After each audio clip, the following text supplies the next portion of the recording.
Hey,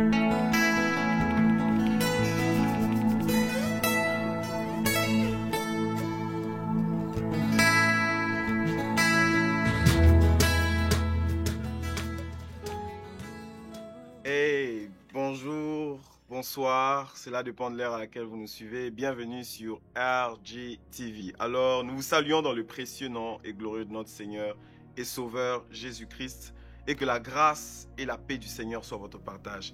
Alors, ici pour vous le prophète David Nemayork. Alors, j'aimerais m'entretenir avec vous pendant quelques minutes et le Seigneur nous fera énormément du bien. Alors, de là où tu es en train de nous suivre, informe un frère, informe une sœur.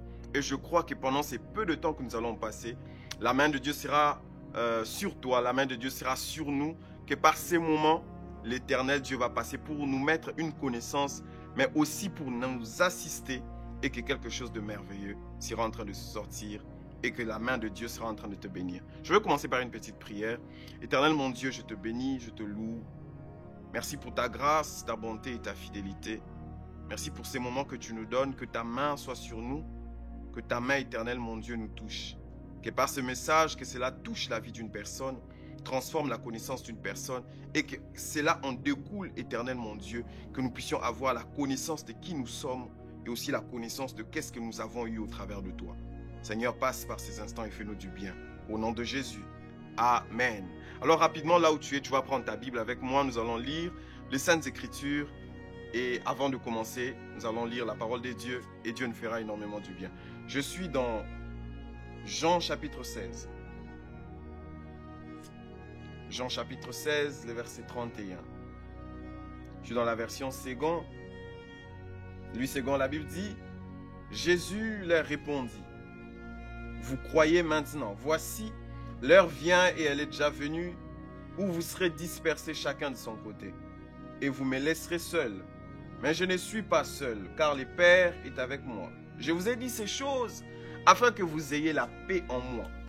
Vous aurez des tribulations dans le monde. Mais prenez courage, j'ai vaincu le monde. Je répète la dernière phrase. Vous aurez des tribulations dans le monde, mais prenez courage, j'ai vaincu le monde. J'aimerais lire un deuxième texte qui est dans Éphésiens chapitre 6. Éphésiens chapitre 6, à partir du verset 11, la Bible dit « Revêtez-vous de toutes les armes de Dieu afin de pouvoir tenir ferme contre les ruses du diable. » Le verset 12 « Car nous n'avons pas à lutter contre la chair et le sang, mais contre les dominations, les autorités, contre le prince de ce monde des ténèbres, contre les esprits méchants dans les lieux célestes. » J'aimerais m'arrêter là et j'aimerais commencer mon enseignement. Notre grand thème qui est vaincre sans combattre. Mais j'aimerais, à la fin de mon message, j'aimerais avoir deux sous-thèmes que nous allons partager. Mais avant ça, j'aimerais nous emmener d'abord dans un voyage autour de la parole de Dieu. Nous allons commencer depuis Genèse. Nous allons survoler la Bible afin d'arriver dans notre deux sous-points que nous allons avoir. Mais le grand thème, c'est vaincre sans combattre. Déjà, premièrement, j'aimerais nous dire les buts de cet enseignement et que tu comprennes qui tu es en Jésus-Christ, mais aussi qu'est-ce que tu as reçu lorsque tu as donné ta vie au Seigneur Jésus-Christ. Parce que nous étions hors de la vie de Christ, nous étions hors Christ. Mais lorsque nous disons oui, je te reçois dans mon cœur, viens vivre et habite en moi, nous sommes devenus quelque chose. Mais non seulement nous sommes devenus quelque chose à cause de l'identité que nous avons en Christ, mais nous avons aussi reçu quelque chose de la part de Dieu. Alors c'est notre but, pendant que tu me verras en train de parler pendant ces peu de minutes, comprends que mon but est que tu comprennes qui tu es en Christ et aussi qu'est-ce que tu as reçu. Vaincre sans combattre. J'aimerais aller dans la définition de ce terme. Lorsqu'on parle de vaincre, on parle de la victoire. C'est quoi la victoire? La victoire, c'est le fait de triompher sur un événement. L'effet d'avoir triomphé de quelque chose. Il y a un challenge où il y a quelque chose qui se passe et tu sors vainqueur de cela. Alléluia. Là où tu es, le combat, c'est un challenge qui en découle. En fait, le but d'un challenge, c'est d'être victorieux. J'aimerais là aller dans la définition simple du terme. Au fait, la victoire c'est triompher sur un événement. Le combat, c'est un challenge qui oppose deux camps, deux individus ou encore deux royaumes comme dans les temps anciens, mais dont le but est de sortir un victorieux. Maintenant, tu vas me poser la question, comment tu peux parler de vaincre sans combattre? Déjà même, l'essence même de notre thème est un peu contradictoire. Alléluia. L'essence même de notre thème est un peu contradictoire. Pourquoi? Parce qu'on ne peut pas parler de victoire s'il n'y a pas de combat. Une façon de dire que le but même du combat, c'est qu'il puisse avoir une victoire ou encore un vainqueur. Mais comment tu viens nous parler de la victoire sans passer par le challenge qui s'appelle le combat? Alléluia. Alors, car les gens même de ce monde, au fait, lorsqu'ils parlent de cela, ils disent on ne peut pas chanter la victoire avant la guerre. C'est-à-dire que même les hommes de ce monde ont compris une chose. Pour arriver à parler de la victoire, il faut qu'au préalable, une personne puisse passer par un challenge et à la fin, il soit couronné à cause de l'événement qu'il vient de surmonter. Donc, il est normal que la victoire soit la résultante d'un combat ou encore d'une adversité. Donc, c'est quelque chose de normal et c'est quelque chose de naturel que la victoire soit quelque chose qui en découle du combat ou encore du challenge que tu viens de traverser.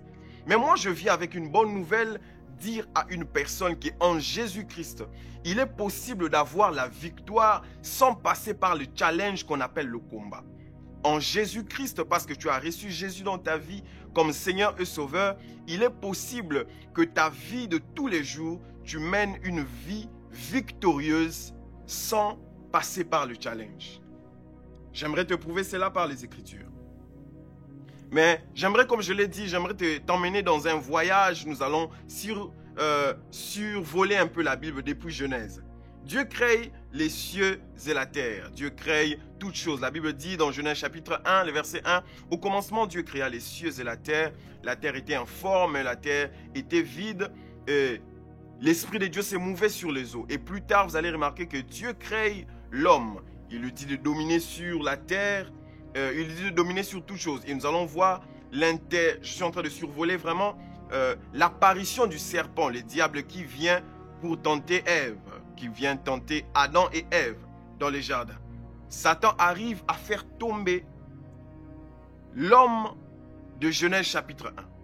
Satan, lorsqu'il arrive dans son apparition, il fait tomber l'homme et la femme. L'homme qui est créé à l'image de Dieu, qui est créé et habité sur terre, devient au fait la première cible du diable. Mais bien avant ça, les livres de Ézéchiel ainsi que les livres de Ésaïe nous montrent une chose. Nous montrent que Genèse chapitre 1 et Genèse chapitre 2, c'est quelque chose de très grand qui s'est passé là. Bien avant, c'est là les diables qui avaient déjà été créés.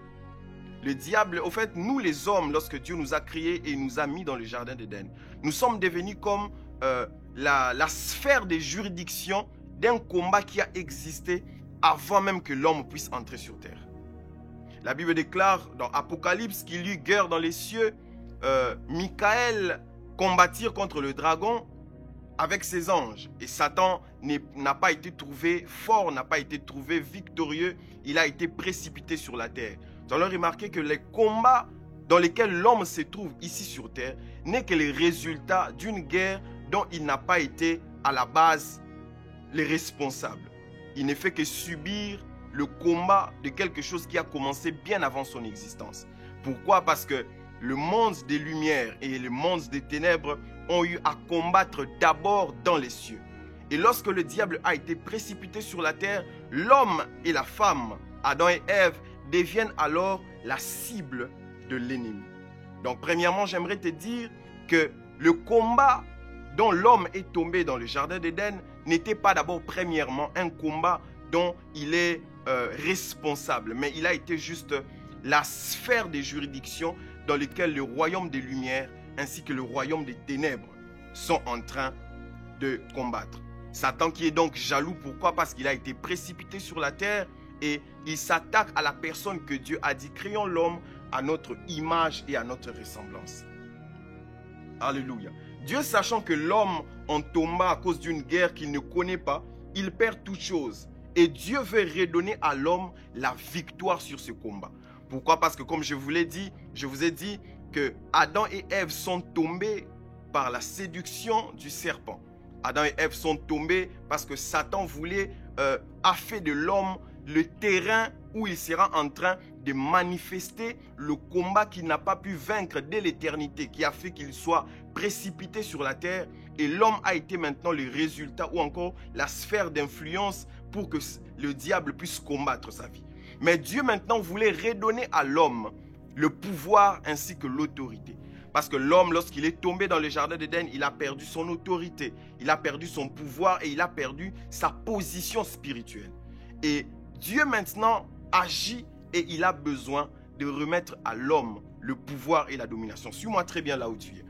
Dieu agit de quelle manière? Il travaille avec le prophète, il travaille avec des juges, il travaille avec des rois.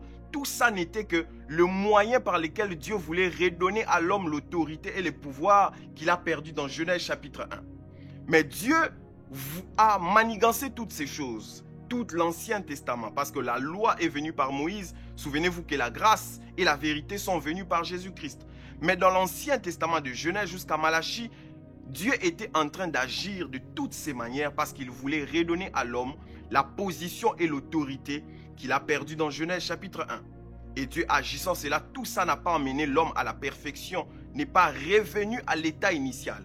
Mais Dieu s'est trouvé, il a dit, je vais redescendre, je vais descendre sur la terre. Je vais me créer un corps où je vais me multiplier, je vais me reproduire en l'état humain. Je descendrai et par moi, Dieu, la Bible déclare que lorsque les temps furent accomplis, nous sommes dans Galates, Jésus-Christ est né d'une vierge sous la loi et Jésus-Christ est venu l'incarnation de Dieu sur la terre. Mais Dieu a choisi de remettre l'homme à son état initial par deux choses. Il a utilisé la loi et il a utilisé aussi la grâce. La loi qui est venue par Moïse et la grâce et la vérité qui sont venues par Jésus-Christ. La loi, premièrement, la loi est pure parce qu'elle vient de Dieu. Mais la loi ne peut pas te rendre pur. La loi est sainte parce qu'elle vient de Dieu qui est saint. Mais la loi n'a pas rendu l'homme saint pour lui remettre à son état initial. La loi, c'est comme ces thermomètres-là. Mais les thermomètres ne t'emmènent pas à la guérison. Les thermomètres n'est là que pour te montrer le remède par lequel tu dois passer jusque pour atteindre la guérison. Au fait, vous allez comprendre avec moi que dans les processus que Dieu était en train d'utiliser, il a utilisé la loi. Mais la loi n'a pas été efficace pour ramener l'homme à son état initial. Je suis en train de poser des bases. Mais c'est finalement la grâce qui a emmené l'homme à retourner dans son état initial de Genèse chapitre 1. Parce que la loi a agi comme ces thermomètres qui ne te guérit pas mais qui te montre le remède pour arriver jusqu'à ta guérison. Et notre guérison, la chose qui nous remet à l'état initial, ce n'est que Jésus. La loi nous a conduits vers la solution pour réhabiliter l'homme dans son état initial. Mais c'est Jésus-Christ qui nous ramène à l'état initial de Genèse chapitre 1. Mais comment ces choses se sont passées? Avant sa mort, lorsque Jésus est venu sur la terre par la Vierge Marie, la Bible déclare que Jésus a choisi 12 disciples.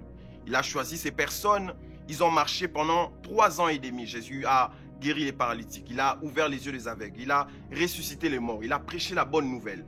Mais il est arrivé un temps crucial dans la vie de Jésus-Christ. Jean chapitre 16, Jean chapitre 17, Jean chapitre 18, Jean chapitre 19. Jésus a réuni ses disciples et il a commencé à avoir des conversations un peu bizarres avec eux. Il leur dit, ne craignez point, car encore un peu de temps le monde ne me verra plus. Mais vous, vous allez me voir. Il a commencé à avoir des conversations un peu bizarres avec eux. Jean chapitre 16, les versets 31 jusqu'au verset 33. Et il leur dit, ne craignez point. Il arrive un moment où moi je ne serai plus là. Vous allez passer par des tribulations. Mais n'ayez pas peur car moi j'ai vaincu le monde. Alléluia. Comment est-ce que Jésus, tu nous regardes, tu nous dis que nous allons avoir des tribulations. Tu dis, vous passerez par des temps de tribulations. Mais vous n'ayez pas peur. Pourquoi? Parce que moi, j'ai vaincu le monde. Au fait, Christ, c'est quoi les rapports entre les tribulations que nous allons passer et toi, la victoire que tu viens d'avoir du monde? normalement, Jésus pouvait dire, n'ayez pas peur parce que vous avez vaincu le monde. Ou bien il pouvait dire encore, j'ai traversé des tribulations, mais j'ai vaincu le monde. Il utilise la première personne, il utilise la première personne du pluriel pour les autres, mais après il conclut avec la première personne du singulier pour globaliser toute sa phrase. Il dit, n'ayez pas peur car moi j'ai vaincu le monde. Pourquoi? Parce que Jésus savait. Le travail que je suis en train de faire, c'est moi qui serai en train de faire le travail, mais la résultante de ce travail viendra sur vous. Alléluia, est-ce que je suis en train de parler à quelqu'un? Qu'est-ce que Jésus a réellement fait? Jésus a fait un travail dont les résultats n'est pas tombé sur lui, mais les résultats est tombé pour tous ceux-là qui s'attachent à lui. Comme nous, enfants de Dieu, nous sommes l'olivier sauvage, nous avons été attachés à l'olivier naturel qui est Jésus-Christ. Et qu'est-ce que Jésus a réellement fait à la croix de Golgotha? Christ sur terre, par sa mort aussi, par sa résurrection, Christ est venu résoudre l'équation qui était sur la terre. Au fait, l'homme a péché et il devait normalement perdre sa nature. Mais Christ est venu sur la terre et que par lui, nous devons retourner à notre état initial. Alors, il y avait donc là cette équation qui s'est retrouvée au devant de Christ. Normalement, Dieu devait manifester sa nature, mais aussi sa justice. Dieu était face à ce dilemme-là, où il devait en même temps, par une seule œuvre, par une seule personne, Christ devait manifester sa justice, mais Christ devait aussi manifester son amour. Sa justice comment? Parce que la Bible dit que dans l'Ancien Testament, on ne dira plus en Israël que les pères ont mangé les raisins verts et les dents des enfants se sont agacées. Mais l'âme qui pêche, c'est l'âme qui mourra. Et tous ont péché, sont privés de la gloire de Dieu. C'est-à-dire que la justice de Dieu agit de telle en sorte que la personne qui pêche ou encore la personne qui commet quelque chose de mauvais, les résultats de son problème doivent normalement tomber sur lui. Mais en même temps, Christ devait aussi manifester son amour. Jean chapitre 3, le verset 16, la Bible dit que Dieu a tant aimé le monde qu'il a donné son Fils unique afin que quiconque croit en lui ne périsse point, mais qu'il ait la vie éternelle. C'est-à-dire que par l'amour de Dieu, normalement, nous recevons des histoires, nous recevons alors quelque chose, non pas parce que nous faisons, mais parce que nous acceptons. La Bible déclare dans Jean chapitre 1, lorsqu'on fait la présentation des gens, et plus tard encore, nous sommes en train de voir, la Bible dit que à tous ceux qui l'ont reçu, il leur a donné le pouvoir de devenir enfants de Dieu. C'est-à-dire que le pouvoir que tu as, ce n'est pas les résultats de quelque chose que tu as fait ou manifesté, mais c'est les résultats de ce que tu as accepté. Et Jésus-Christ, lorsqu'il est venu sur terre par la croix, Christ est venu nous ramener à notre état initial. Par la croix, il a fait l'échange, nous donnant ce qui était à lui et a pris ce qui était en nous.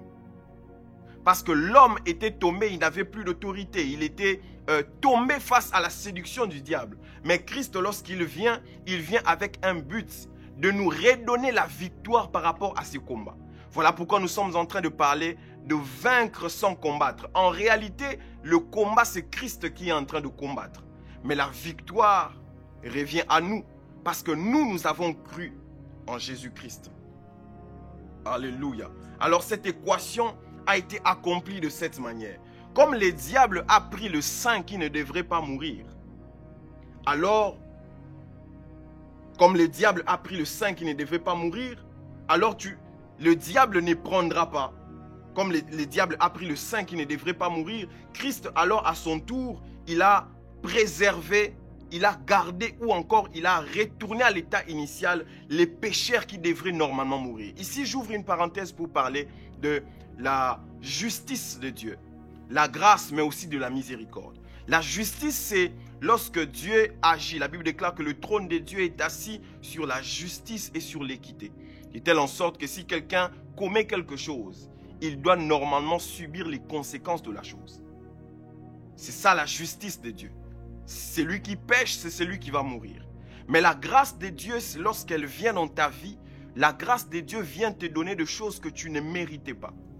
La grâce, lorsqu'elle vient vers toi, c'est une faveur imméritée. Lorsqu'elle vient dans ta vie, elle te donne des choses que tu ne méritais pas. Mais la miséricorde de Dieu, lorsqu'elle vient dans ta vie, la miséricorde ne vient pas te donner des choses que tu méritais. Je vais donner un exemple qui retrouvera toutes ces trois choses, la justice, la grâce et la miséricorde. Lorsque une personne est en train de marcher, il commet une erreur ou encore une faute sur son chemin, par exemple sur une voiture, et que le policier ou encore l'officier de la route vient l'arrêter, normalement l'officier vient, il doit manifester la justice, c'est-à-dire à cause de la faute que tu as commise. Normalement, tu dois subir cette punition, ça c'est la justice. Et lorsque l'officier vient vers toi, il te regarde, il te montre la faute et il te montre la punition qui doit en découler de cela. Mais il te dit, je ne te ferai pas du mal parce qu'aujourd'hui, par exemple, je suis de bonne humeur et la chose qui devrait t'arriver ne t'arrive pas. Ça, il te fait grâce. Non seulement il manifeste la justice, il te montre la chose qui doit en découler, mais il te dit que la punition ne viendra pas sur ta vie, il te fait grâce. Mais au-delà de ça, par exemple, il t'ajoute, il te donne un cadeau, par exemple, de 5 000 $. Là, il vient te donner quelque chose que tu ne méritais pas. Non seulement tu as commis la faute, au lieu que la justice de Dieu vienne dans ta vie et te punir, mais il refuse que la punition vienne sur toi. Il te fait grâce, mais aussi il t'ajoute quelque chose que tu ne méritais pas. Alors le Christ lui-même, lorsqu'il vient par l'œuvre de la croix, il dit, comme le diable a pris Christ, les saints qui ne devraient pas mourir, alors Dieu restaure les pécheurs qui devaient mourir. Comme tu as pris les justes qui ne méritaient rien, alors tu ne prendras pas l'injuste qui méritait tout. C'est-à-dire que nous avons les résultats de quelque chose dont nous ne comprenons pas, mais que nous recevons à cause de la foi que nous avons en Jésus-Christ. C'est-à-dire que notre victoire que nous avons sur le monde ou encore sur toute chose ne dépend pas des efforts ou encore de toutes choses que tu es en train de commettre. Mais tout ce que tu es en train de recevoir vient seulement à cause d'une personne qui a accepté de payer le prix. Lorsqu'on arrête Jésus, Pilate ainsi que les autres, lorsqu'il est en train de leur dire, je ne vois pas pourquoi je vais arrêter cette personne. Je ne vois pas pourquoi la punition tombera sur cette personne. Il leur dit, acceptons de tuer cette personne et que son sang retombe sur nous. Et lorsque le sang de Christ retombe sur toi, cela ne crie pas vengeance, mais cela crie justice. C'est-à-dire qu'en Christ, nous recevons la victoire parce que lui a combattu le combat. Jésus a été l'échange parfait et agréable auprès du Père. Mais tout cela nous emmène à comprendre alors quelque chose.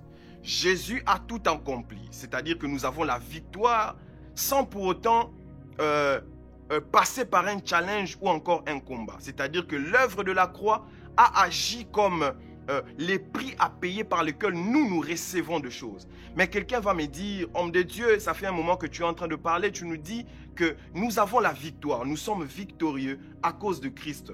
Nous avons vaincu, en réalité, je comprends. Parce que tu es en train de dire, je comprends qu'en vrai, je peux être victorieux sans passer par un challenge. Parce que Jésus a tout accompli. Mais la vraie question qui se pose, mais comment Jésus a tout accompli? Comment il a crié sur la croix de Golgotha, tout a été payé, tetelestai.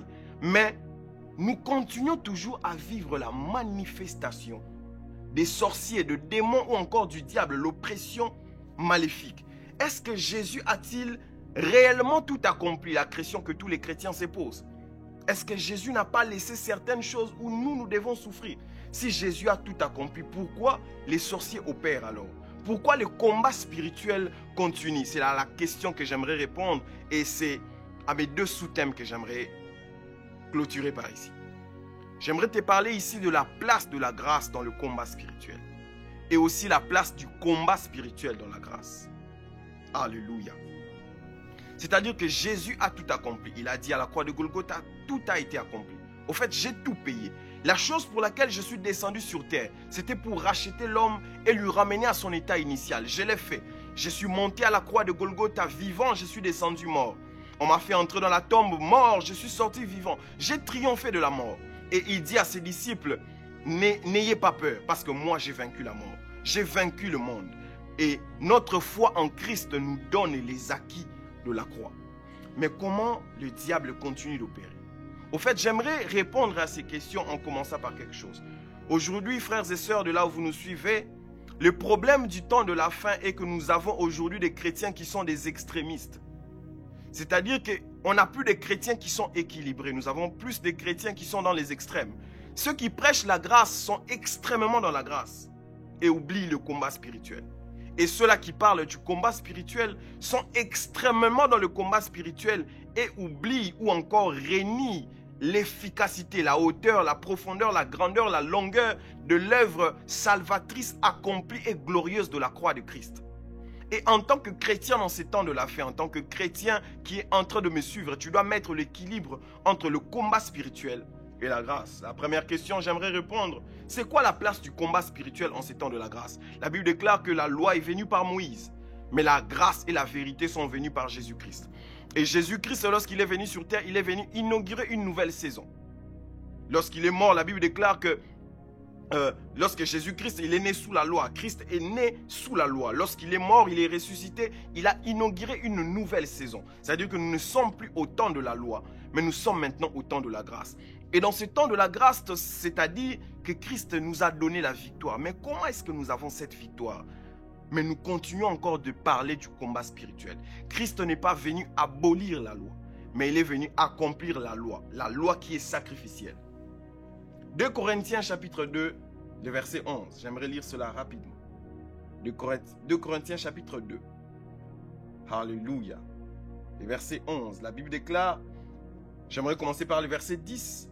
2 Corinthiens chapitre 2, le verset 10. Or, à qui vous pardonnez, je pardonne aussi. Et c'est que j'ai pardonné, si j'ai pardonné quelque chose, c'est à cause de vous en présence de Christ. Le verset 11. Afin de ne pas laisser à Satan l'avantage sur nous, car nous n'ignorons pas ses desseins.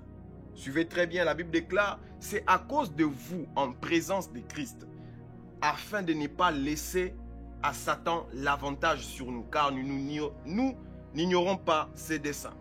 L'apôtre Paul, qui est d'ailleurs la personne qui explique les mieux la grâce en ces temps de la fin, c'est cet apôtre-là qui nous révèle dans les livres de Corinthiens, lorsqu'il écrit ses épîtres, il dit « Comprenez ici la grandeur des révélations que j'ai des mystères de Christ. » C'est-à-dire, l'apôtre Paul, lorsqu'il parle de lui-même, il dit « L'évangile dont je vous prêche, je ne l'ai pas appris ni de Paul, ni de Pierre, ni encore des Jean, ni encore de Jacques, frère de Jésus, mais j'ai été enseigné par Christ lui-même. » Et il dit plus tard que s'ils sont apôtres, je le suis aussi. S'ils ont vu Jésus, j'ai vu aussi Jésus. Donc la personne dont nous sommes en train de parler ici n'est pas quelqu'un à prendre au hasard. Mais la personne dont nous parlons, c'est la personne qui a reçu les révélations de parler de la grâce.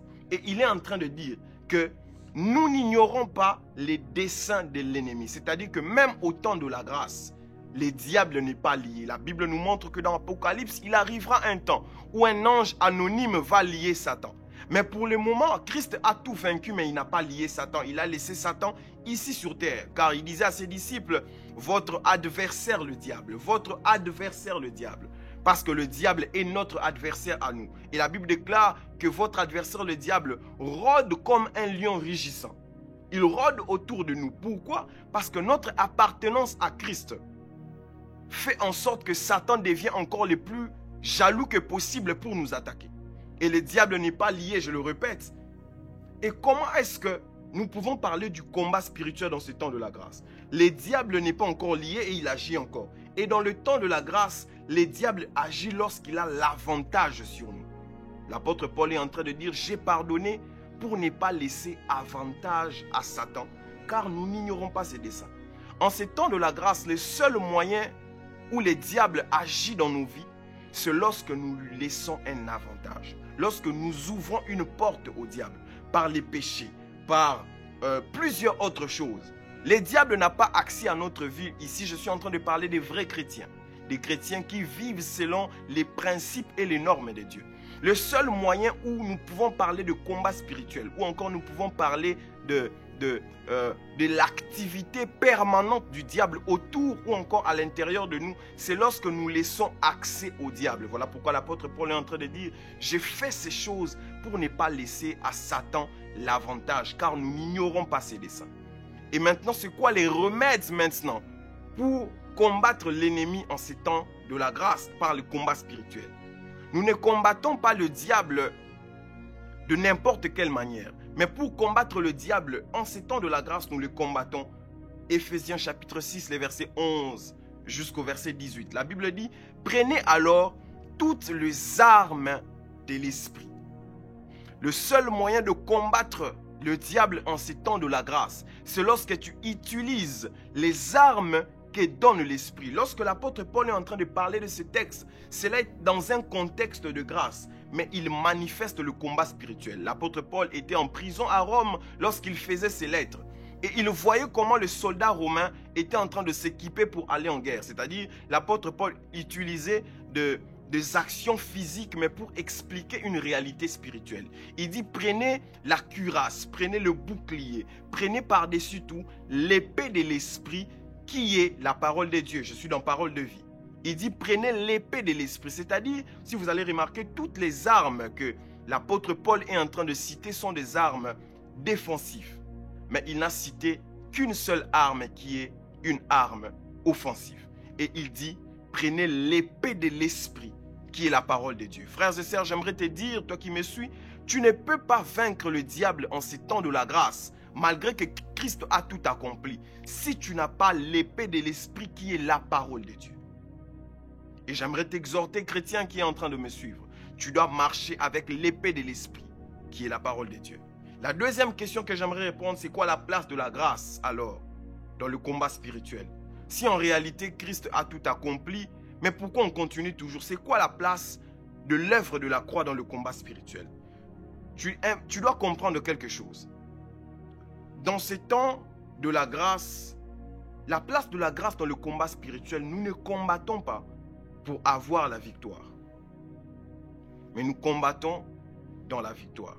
La Bible déclare que nous sommes plus que vainqueurs. Au fait, dans cette bataille avec le diable, nous ne combattons pas avec objectif d'aller récupérer une victoire, mais nous combattons maintenant. Nous combattons déjà dans la victoire. Mais comment cette victoire doit quitter le monde spirituel et se matérialiser? Nous combattons déjà dans la victoire, mais nous devons juste manifester cette victoire. Lorsque l'apôtre Paul est en train de parler, il dit que nous sommes bénis de toutes les bénédictions spirituelles dans les lieux célestes. C'est-à-dire que la bénédiction que Christ nous donne est spirituelle dans les lieux célestes. Mais nous devons maintenant prendre cette bénédiction qui est une vérité, l'emmener maintenant dans notre réalité. Tu vas te poser la question, comment est-ce que la Bible dit que je suis béni, mais physiquement comme ça je ne le vois pas? Parce que cette bénédiction est spirituelle, mais elle doit maintenant se matérialiser. Et aussi la victoire que Christ nous a donnée. Et la victoire qui agit dans notre esprit, dans notre âme, mais aussi dans notre corps. Mais elle est encore spirituelle. Et par la foi, nous devons manifester ça sur la terre. Nous devons manifester ça sur notre vie. Retiens une chose avec moi, que dans le temps, la place de la grâce, lorsque tu seras en train de faire des combats spirituels, tu ne dois pas prier pour quelqu'un qui est à la recherche de quelque chose. Mais tu dois prier comme quelqu'un qui a déjà reçu quelque chose. Qu'il cherche mais maintenant à imposer cette vérité dans son quotidien de tous les jours. J'aimerais clôturer en disant ceci. Christ, par l'œuvre de la croix, nous a donné la victoire. Nous ne sommes plus comme ceux d'autrefois. Nous sommes victorieux, non pas à cause des œuvres que nous sommes en train de produire, mais nous sommes victorieux à cause de Christ. Parce que par Christ, nous avons la victoire. Par l'œuvre de la croix, nous sommes victorieux sans combattre, sans passer par un challenge. Nous avons la victoire. Et la place de la grâce en ces temps de la fin, tu dois combattre pour emmener la réalité de Christ dans notre quotidien de tous les jours. Je sais qu'il y aura certainement une deuxième partie, mais jusqu'ici, portez-vous bien et que la grâce et l'amour de notre Seigneur soient votre partage. Dans le nom précieux de Jésus-Christ. Shalom.